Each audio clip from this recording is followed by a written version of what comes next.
আপনারা জানতেন হিজড়া মায়ের পেট থেকে হয়, কিন্তু মিথ্যা কথা। হিজড়া বলতে কোনো কিছুই হয় না। সব পুরুষ থেকে পরে লিঙ্গ পরিবর্তন করে হিজড়া দ্বারাই পরে হিজড়া বানানো হয়। আমি আমার মায়ের একটাই সন্তান ছিলাম, ছেলে ছিলাম। আমার নাম ইয়াসিন ওরফে পারভেজ ইসলাম ছিল আমার নাম। আমার লিঙ্গ পরিবর্তন করে হিজড়া বানিয়ে দেওয়া হয়েছে। আমি হচ্ছি হাসান। প্রথম কথা হচ্ছে যে আমি একজন পুরুষ, ঠিক আছে? আমি একজন পুরুষ ছিলাম, আমাকে জোরপূর্বক ভাবে হিজড়া বানানো হয়েছে বা হিজড়াদের চক্রের দ্বারাই আমি আজকে আপনারা দেখতে পাচ্ছেন আপনাদের সামনে। আর যে আমাকে হিজড়া বানিয়েছে, যাদের দ্বারা আমি আজকে হিজড়া হয়েছি, তারা মনে করেন যে আরাম আয়েশে তারা এখন হিজড়াই না। আমার পিছনে আপনারা দেখতে পাচ্ছেন যে কিছু মানুষের ছবি লাগানো আছে। এক হচ্ছে সুন্দরী হিজড়া, দ্বিতীয় হচ্ছে যে শিমুল, তৃতীয় হচ্ছে যে লিপস্টিক, ওর নাম হচ্ছে হৃদয়, 4 নাম্বার হচ্ছে যে আয়শা, ঠিক আছে? ওর নাম হচ্ছে মাসুদ। এই যে দেখেন ইয়াবা খাচ্ছে, বা এই যে দেখেন ওনার ফেস, ঠিক আছে? পাবলিক থেকে টাকা পয়সা নিয়ে ওনারা কালেকশন করে খায়। আমরা জানি, আপনারা জানতেন যে হিজড়া বলতে যে অনেক কিছু হয়। হিজড়া মায়ের পেট থেকে হয়, কিন্তু মিথ্যা কথা। হিজড়া বলতে কোনো কিছুই হয় না। সব পুরুষ থেকে পরে লিঙ্গ পরিবর্তন করে হিজড়া দ্বারাই পরে হিজড়া বানানো হয়, ঠিক আছে?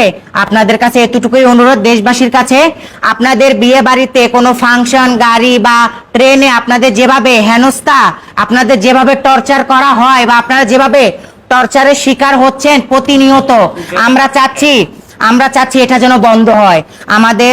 আমাদের দেশের প্রধানমন্ত্রী তারেক রহমান, আপনার উদ্দেশ্য করে বলছি, এই যে হিজড়ারা যে চাঁদাবাজি করছে ওটা থেকে যেন বিরত থাকে। হিজড়াদের থেকে বিরত থাকেন। দোকানে, বাজারে, বিয়ে বাড়িতে, মুসলমানিতে টাকার জন্য আসলে আপনারা কেউ টাকা দিবেন না। আমি আমার মায়ের একটাই সন্তান ছিলাম, ছেলে ছিলাম। আমার নাম ইয়াসিন ওরফে পারভেজ ইসলাম ছিল আমার নাম। আমার লিঙ্গ পরিবর্তন করে হিজড়া বানিয়ে দেওয়া হয়েছে। তখন আমার বয়স ছিল 13 বছর। আমি তখন বুঝিনি, আমি চক্রের ফাঁদে পড়ে গেছি। আমাকে এরকম করে ইন্ডিয়াতে পাচার করা হয়েছে। অনেক কষ্টের পর আমি আবার আমার বাবা মার কাছে আসতে পারছি।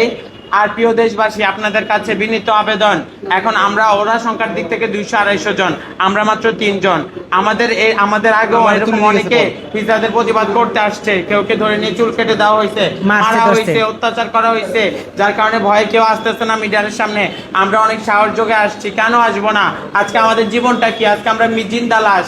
আজকে আমরা না হতে সাধারণ পাবলিক হয়ে আসছি, না হতে পারবো সন্তানের মা, কোনোটাই হতে পারবো না। আজকে আমরা জিন্দা লাশ। এরকম প্রত্যেকটা হিজড়ার জীবনের সাথে হয়েছে। এটা চক্র যে সুন্দরী রূপে আজিম, ওর চট্টগ্রামে 3টা আলিশান বাড়ি আছে, গাড়ি আছে, সব আছে, ওর বাচ্চা আছে, বউ আছে, সব আছে। এই যে আশা, শিমুল, ওরাও প্রকৃতভাবে পুরুষ, ঠিক আছে? আমি চাই হিজড়াদের টর্চার থেকে পুরো বাংলাদেশের মানুষ মুক্তি পাক। হিজড়াদের অত্যাচার থেকে স্বাধীনভাবে সবাই বাঁচতে পারুক। আমরাও স্বাধীনভাবে বাঁচতে চাই, কাজ করে খেতে চাই।